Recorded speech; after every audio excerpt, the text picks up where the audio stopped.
เถอะเลย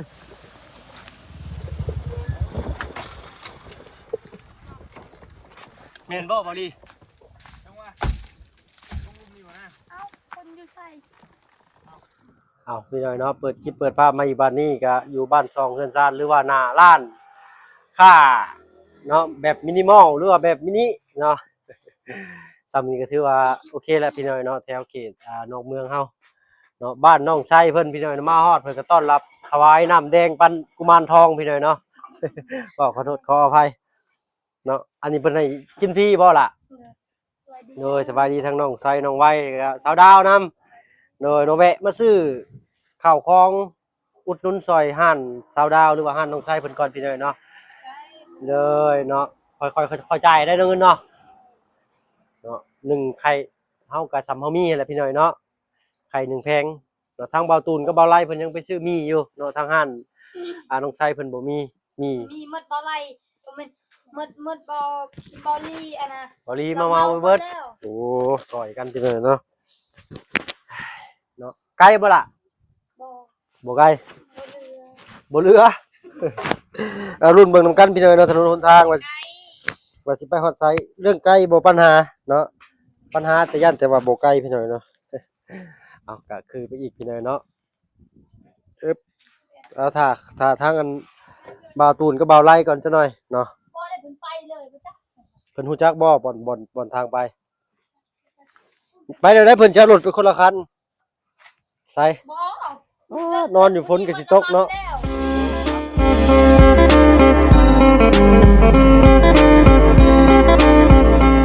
กับทักทายได้พี่น้องเด้อเนาะ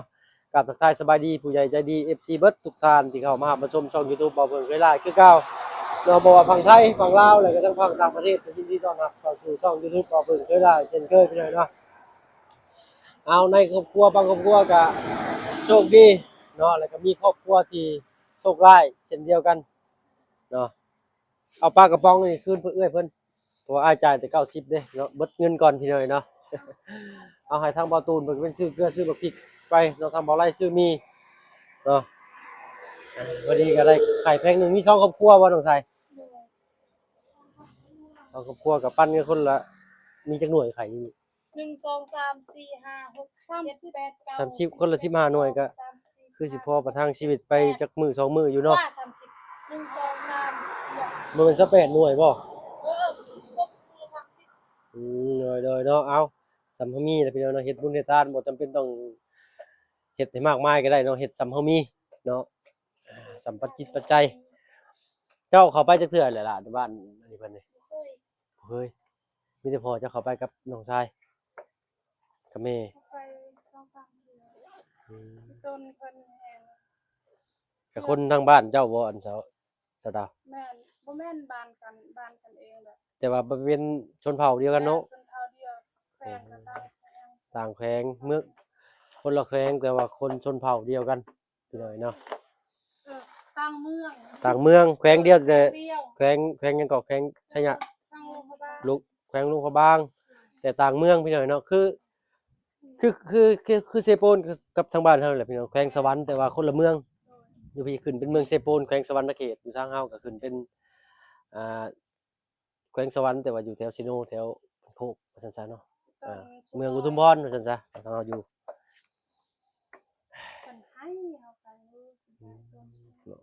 รุ่นเบิ่งนำกันพี่น้อยมีไปมื้อนี้มีทั้งน้องไสบ่าวตูนบ่าวไร่แล้วก็ทั้งบ่าวเพิ่งเคยลาพี่น้อยเนาะได้ข้าวของคนละติดไม้ติดมือคนละนิดละหน่อยไปพี่น้อยเนาะก็ทำเฮามีแหละเฮาก็อยู่แต่บักหลายมื้อพี่น้อยเท่าว่าเพิ่งขึ้นมาก็พุเนาะพ่อผู้ใหญ่ใจดีที่มาจากเดนมาร์กพี่น้อยเนาะพ่อบ่าวบุญสารวัตรเนาะขึ้นมาพร้อมกันแต่รอบก่อนพุ่นแหละพี่น้อยเนาะก็อดเอาเนาะเฮาเที่ยวเที่ยวมาเฮาก็เงินบ่มีต้นทุนเนาะบ่หลายก็อดสาสู้เอาแต่ซำนี้พี่น้อยเนาะเอาเว้ากันหลายอย่ากันห่างรอท่าทางบ่าวตุนอีกจักหน่อยเนาะต้องเพิ่นอยู่ห้านพุ่นแหละห่านพุ่นบ่แต่ทางเจ้าได้สนองไสเป็นเท่าใดเงินซานบ้านช่องยังบ่ได้ลาบ่ได้ลงยังคือเก่าบ่คือเฮือนซานบ้านช่องจังซี่แหละทางบ่าวบ่ได้มาเวทถึงเลยมีแต่ผ่านไปผ่านมาก็บีบแต่ใส่อยู่พี่น้อยเนาะเบิ่งรถได้ล่ะไปแล้วบ่หรือหยังวะหาซื้อ พิ่นหาซื้อมีอยู่ได้เนาะ เจ้าคนไปเบิ่งมาคุณก็ โดยเอาไปล่ะไปคอยไปมาเด้อรถลาเนาะรถจักรมาพี่น้องคาราวานรถจักรมื้อนี้เนาะนี่เบิดเนาะของเจ้าเนาะบ่าวลีเพิ่นมาเอาไปจนเบิดเลยเลย ทางมันเรียกยังมื้ออื่นนะ โอ้มื้ออื่นเพิ่นมาส่งให้เนาะเอารอรุ่นเบิ่งด้วยกันพี่น้อยเนาะน้องไว้ก็ไปนำกันน้องมีนาบ่สิเจ้า เดี๋ยว เปลี่ยนเป็นน้องมีนาเด้อเป็นจังได๋เอาปลาลูก FC บ่ตั้งให้มีนานี่ตั้งเองเนาะอยากได้มีนาโอเคพี่น้อยเนาะทางน้องเพิ่นก็ซื้อน้องมีนาเด้อพี่น้องเด้อเนาะเอารอท่าอีกจักหน่อยพี่น้อยเนาะฟ้าก็ห้องมาบึ้มๆพี่น้อยเนาะคันรอท่าอีกจัก2ชั่วโมงนี่แม่นเรียบร้อยพี่น้อยฝนเทลงมาไปไสก็บ่ได้เอารุ่นติดตามเบิ่งกันพี่น้อยเนาะถนนหนทางขึ้นไปสิเป็นแนวใดครอบครัวเพิ่นสิเป็นแนวใด2ครอบครัวพี่น้อยเนาะจังได๋ก็ฝากเป็นกำลังใจให้ทางทีมงานสะพานบุญเบิดทุกคนเด้อพี่น้องเด้อพี่น้อยเนาะพอดีทางบริก็มาพอดีบ้านนี้เนาะ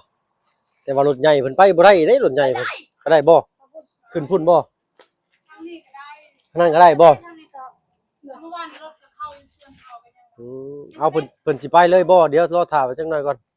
ถอยหน้าถอยหลังอยู่เพิ่นก็ได้เรายังบ่ฮู้เพิ่นสิไปเลยบ่หรือจะได้คันว่าไปนี่สิฝากไข่ไปนำเนาะค่อยถือใส่รถจักรค่อยจะมันแตก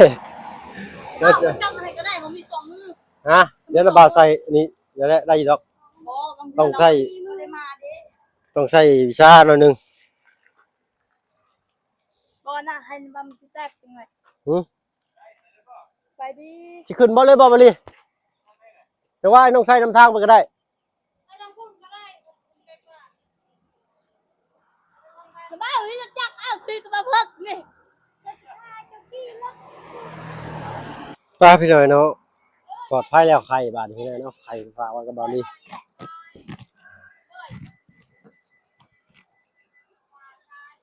ไปไปหันเลยไปตบหันเลยไม่ต้องเว้ยไปเลย ป้าพี่น้อยเนาะพ่อกันในระหว่างการเดินทางกันแล้วกันพี่น้อยเนาะเพราะว่าทางบ่เพิ่นก็สิขี่รถจักรคือไปตามก้นเพิ่นเนาะเพราะว่าทางบาลีเพิ่นอยู่ค่อนข้างเฮิงเด้อพี่น้อยเนาะทางบ่เพิ่นยันเอาอีก2ชั่วโมงฝนตกพี่น้อยเนาะจะได้กับพ่อกันในทางขึ้นทางไปเลยก็แล้วกันพี่น้อยเนาะโอ้ทางขึ้นพี่น้อยเนาะโอ้ยไปพี่น้อยเนาะไปตามรถใหญ่บาลีเพิ่นนี่แหละพี่น้อยเนาะพอได้ฝากไข่เลยอยู่ในกระบะรถเพิ่นเนาะเสียงดังอยู่เด้อพี่น้อยเนาะทางเข้าบ้านน้องต้นกล้านี่แหละพี่น้อยเนาะนี่แหละทางเพิ่นก็บ่ได้ไปเวียนเข้ามาแต่ดนนานนี่แหละเนาะแต่ก็ยังมีทางลุงจันทร์เพิ่นแวะเวียนเข้ามาส่งอาหารกันอยู่กันกินอยู่พี่น้องเป็นระยะเนาะทางที่สวรรค์สุริยะไทยเพิ่นคิดเก้าเนี่ยเนาะฮะบ่ได้รู้จักทางเลย เดี๋ยวสิบอกครับ หยิบแล้วเด้อไปเลยเนาะ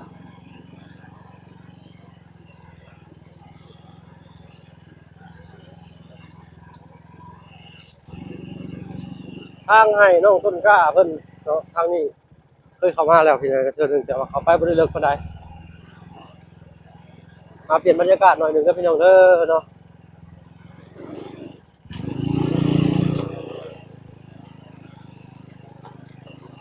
ปึ๊บเห็นบ่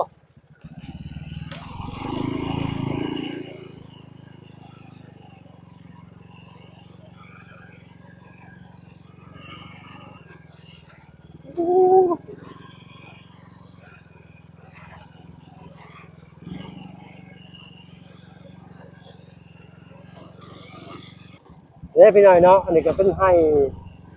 ของน้องต้นกล้าเพิ่นเนาะให้ประตูเพิ่นนั่นล่ะพี่น้อยเนาะ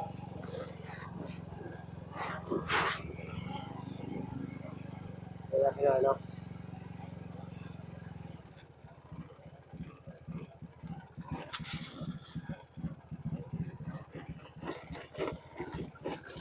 ปึ๊บปึ๊บ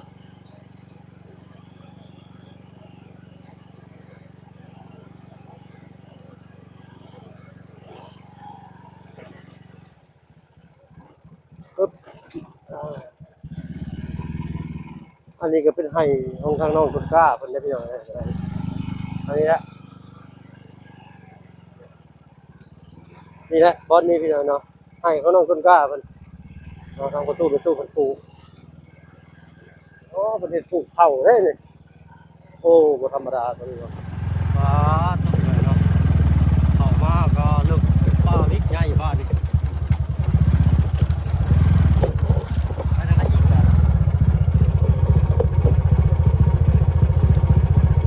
ทางใด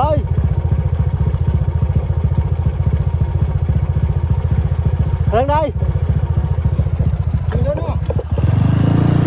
โอเคเลยเนาะให้น้องใช้พามา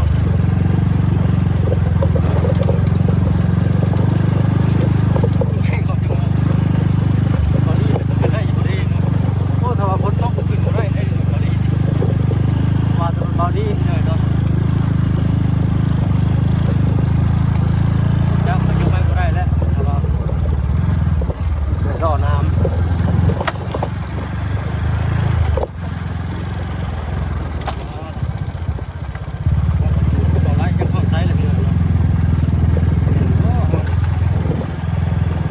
ป่าวิกโอ้อันตราย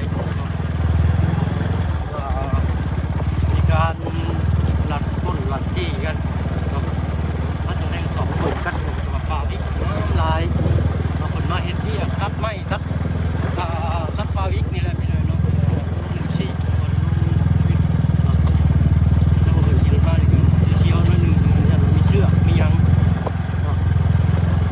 กับอีกอย่างหนึ่งถนนทางกับคนมีคนเที่ยวบันไดขนาด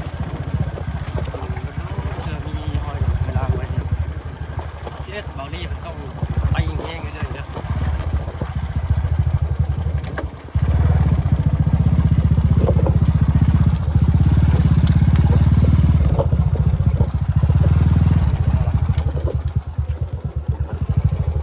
ได้ก็ล่ะ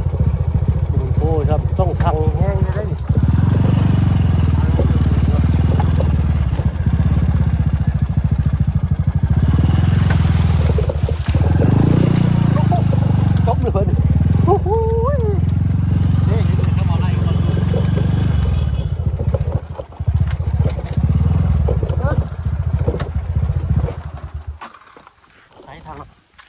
ใส่โม่เฮ็ด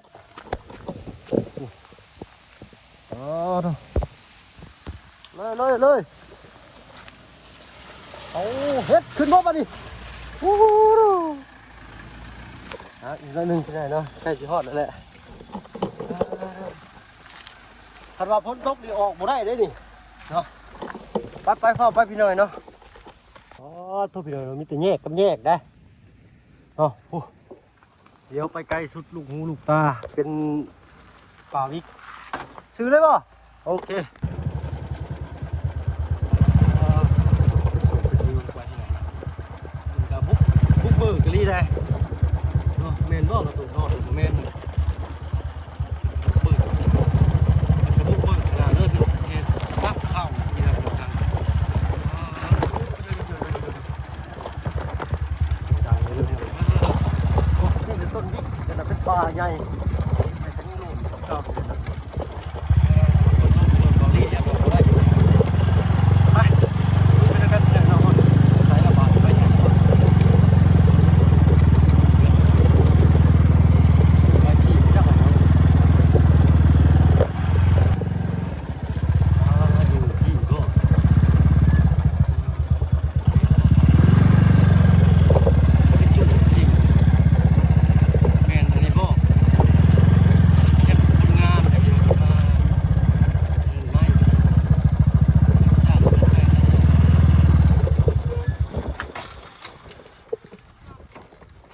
เมนบ่บอลี่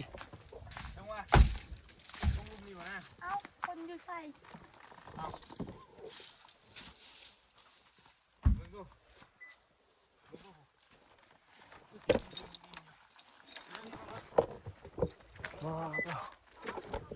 ว่าที่ไหนเนาะ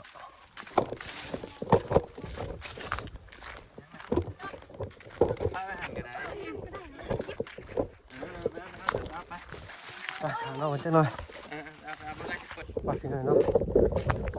บอลจอดถึงบอลสถานที่ที่เพิ่นอยู่เลยพี่เด็กเนาะตัวหอนเอาขนาดเลยนะ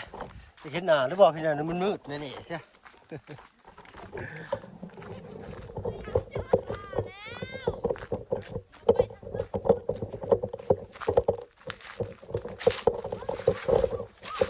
ถึงหรือเปล่า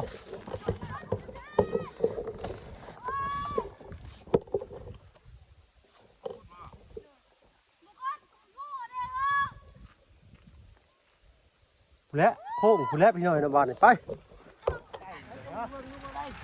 ยังไงเอ้ยยังไงแล้วว่าผู้นำทางกันจังได้ เฮ้ยคนนำทางอ่ะ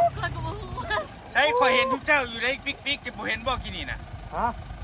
ผ่านหน้ารถข่อยติดเลยน่ะ เห็นอยู่สิอยู่ว่าจะมาถ่ายอยู่ที่ โอ้ เลี้ยวกันไปทางไหนบ้าน แล้ว นี่ ว่าคอยถามคนอยู่ในหันนะแล้วว่าลงหม่องปุ๊บ เดี๋ยวไปทางไหนวะขึ้นไปแล้วบ่ทางนี้ ขึ้นแล้วปุ๊บปุ๊บปุ๊บปุ๊บปุ๊บ บ่ได้เห็นไผ เห็นคนทางกันแล้วถามแล้วว่าโบแมนคันแคมคนตรงนู้นลงมาในเรื่องนี้เหรอวะถ่ายก็เฮ้ยแต่ว่ามันมีทางฮอดผมคอยแล้วมีแคมเก่าอยู่นี่แคมเก่ากันบ่ สัญญาณ ได้ มีประ ค ตู นหูจักโอ้ยจักบาทนี่เนาะ เขาบอกฮู้เขาก็บ่เคยมาคือกัน โทรถามพ่อเจ้าหน้าที่ แต่ทางฮู้ โทรถามพ่อเจ้านั่น ยาน ผู้แล้วสบายขึ้นไปผู้แล้ว มาพ่อก็ขึ้นไปแล้วก็ขึ้นไปเลย ยังบ่สุดเด้ ขึ้นชุดแล้วนี่นะ สุดแล้วบ่ นี่เติมกันที่ไปแล้วไปเส้นนี้ ไปแล้วไป เส้นนี้เป็นชุด สบายดีทำประตูมาไรสบายดีทำอะไร นี่ใจ หัวจังหน่อย ฝนตกมานี่ลำบากนี่ รถได้บ่ รถเบานี่แล้วสิออกบ่ได้ครับเพิ่งคำกูดู บรินะออกมาได้ แม่นรถข่อยนี่แหละ ไปเอาไปสบาย ขึ้นเชิงเราคอยขึ้นแล้วมึงกินนี่จะไปที่ละคอยขึ้นเส้นนี้เราปุ๊บพ่อก็พบไก่คนนั้นเท่าก็ถูกมันจะมีทางข้อไอ้ลงอีกข้อยมันพูดตะข้อยเลยน้องชายเลย บ่ค่อยทำบ่ได้ค่อยทำ จะบ่อยู่พุ่นจัก ไปนี่นะข้อยลงไปนี่เกี่ยวกับมัน นี่นะคอยบอกว่ามึงนี่แต่บ่จักพาคุณยายมื้อนี้ก็บ่จัก ว่าโอ้น่ะถ่ายมื้อนี้ด้วย แม่แต่มึงนี่พ่อคอยบอกว่าจะเคยมามึง เอาง่ายๆนะตอนนี้ต้องหาพ่อตะก่อนละนี่เราไปเอาตัดคลิปอยู่นี่ บ่เคยเป็นจะบ่ต้อง โทษด่วน เอาพี่น้อยเนาะงานเข้าแล้วบัดนี้ไปหาส้นห่มเป็นได้เฮ้ย มีสัญญาณบ่ มาโทรหาพ่อคอยแล้วมึงโทรศัพท์คอยบ่มีสัญญาณเลยจะรู้ จากสวนแล้วมาไกลเด้อ ภาษาคอยบ่ฮู้น่ะ ไกลจากสวนจัน ส่วนพุ่นแต่อยู่พี่จะบอกเฮาก็อยู่พี่คอยก็อยู่พี่คอยก็เคยไปอยู่เทื่อนึง เลี้ยงรถไฟมาแล้วพุ่น เท่น่ะเป็นรถเป็นผู้คอยตามมันจ้ะอันนี้ลงมานี่แหละ โบ่เฮ็ดมือพุ่นอีกแล้ว มันมีทางลงหมอเข้า โมเมนต์เลย ลงไปพุ่นโทรเสร็จบ่พุ่นบ่ตรงนี้ไหนก็ยากปะมันตกลงตกนี่ก็ฮอดไปนี่แต่ว่ากับเดี๋ยว บุญบ่ฮอดจอดบ่ถึงเลยพี่น้อยเนาะ มันต้องใช้กับบ่จัก ใช้รถข่อยก็ได้ใช้รถข่อย ขึ้นใช้รถใช้รถไปดีไป มันนั่งเนี่ย เห็นแต่ซากอารยะทำเพิ่นลงเรือไว้พี่น้อยเนาะจักเพิ่นพากันย้ายไปอยู่ไสผู้แลมีแต่รอบหน้าใช่ทางบ่าวบุญคงเพิ่นพาเข้ามาอีกพี่น้อยเนาะ เดี๋ยวสิ เอาตู้ไปย่างก่อนปะ ตกลงมานี่ยากเด่น ยากบ่ดีแล้วก็สิออกบ่ได้ เอ้ย นี่นะ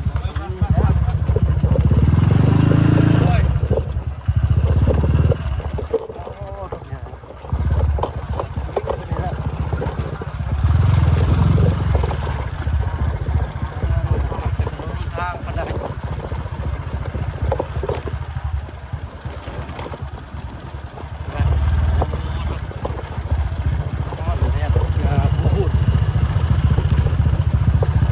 ถ้าคุณย่ายไปอยู่บนไดก็จะโดนไปแล้วครั้งหนึ่งก็ยากมาละคนละที่มันก็สร้างชาติบางคนละที่คนเห็นงานเหตุการณ์เกี่ยวสุจริตชาติบ่ญาติบาปในนี้เนาะนี่แหละขึ้นนี่พี่น้อยเนาะออนไลน์พี่น้อยนะนี่แหละแต่ว่าเขารอดหาพี่น้อยจะรถบารีเพิ่นออกบ่ได้เป็นให้เพิ่นปลูกข้าวซักข้าวเอาจักไปได้เนาะฝนตกมันลื่นรถจักรจากข้างว่าจากข้างหน้ากันเนาะบ้านที่ไหนนะพ่อเอาไปถามไม่บ่ได้ เด้อ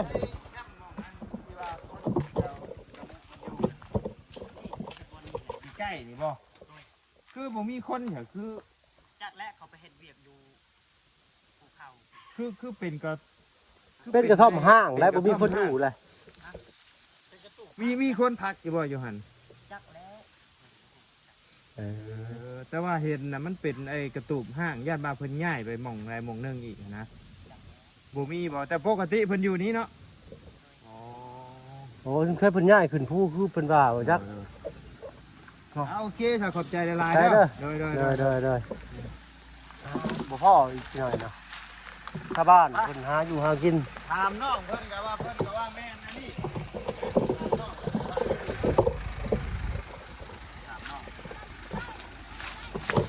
เพิ่นใช้เพิ่นย้ายขึ้นผู้เพิ่นว่า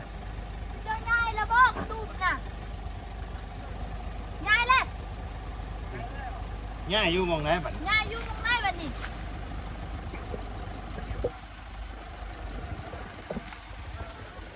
ง่ายแล้ว อยู่หม่องไหน อุ่น ออกไปเฮือนเลยแสดงว่าออกนอกต้นมันก็อยู่บ่ไกลมัน เฮาก็มาแน่เดี๋ยวนี้จะบ่เฮ็ดบ่พ่อสิเจ้าน่ะ ขึ้นมาภูพี่แล้ว ขึ้นมาพูดพี่แล้วมองเจ้าอยู่หันแล้วแต่สิเจ้าง่ายเลยก็ย่าเลย ไปอยู่ใช้ไปอยู่ใช้แล้วไปอยู่ใช้ มาอยู่ไส้เดี๋ยวนี้อยู่ทางบ่ อยู่เฮือน เพื่อนน่ะอยู่เพื่อนอยู่พุ่นบอลน้องไอ้หูมอง อยู่เฮือนหัวหน้าอยู่หินทางใหญ่พุ่นเชฟโปนพวกพอเราญาติเอ๊ะกระโดดมาอยู่พุ่นก่อนโอเคอย่ามาญาติเนาะแม่งกับแม่งถูกต้องแล้วแม่นนะโอเคเดี๋ยว เดี๋ยวโอเค มาเหนื่อยเนาะสำหรับคลิปนี้ก็คือว่าไปฮอดจอดถึงพี่น้อยเนาะแต่ว่าทางโซเพีไม่ได้งานได้ง่ายไปอยู่เรือนหรือว่าบ้านของเฒ่าแก่คนชั่วข้าวพี่น้อยเนาะไม่คิดเป็นจะใช้กินหนูไม่ใช่ปูนพี่น้องไปพี่น้องเต็มที่แล้วพี่น้องเนาะเอาแบบไปลบให้ก่อนเนาะอยู่ทางบ้านสองพันทานก่อนทำเบอร์เช่าบ้านเราแก่เป็นคนละพี่น้องเนาะก่อนให้จ้างงานเพิ่นขอจบคลิปที่นี่สักนิดทางเรากับทางโดนลำบากก่อนพี่น้องเด้อเดี๋ยวกันว่าไปก่อนจบถึงแล้วแหละพี่น้องเนาะเดี๋ยวเราเป็นพากันย่างออกก่อนโอ้โหไปกับญาติเลยญาติเลยดูตอนเบี้ยเมื่อเดือนเนาะก็ฮอดชื่นใจเห็นวิวทัศน์ภูผาป่าไม้หลากหลายขึ้นไปสูงอยู่ว่าป่าวิ่งหลายนะพี่น้องเย็นจ้อยมาหลากหลายลืมเมาดีต้นเดี๋ยวกันคอยถามจะนอนกันนอนสลักกี้นะออกมาทีมงานเราตุลลากันเด้อพี่น้องเด้อครับแห่งกันทุกคนเลยที่เข้ามาชม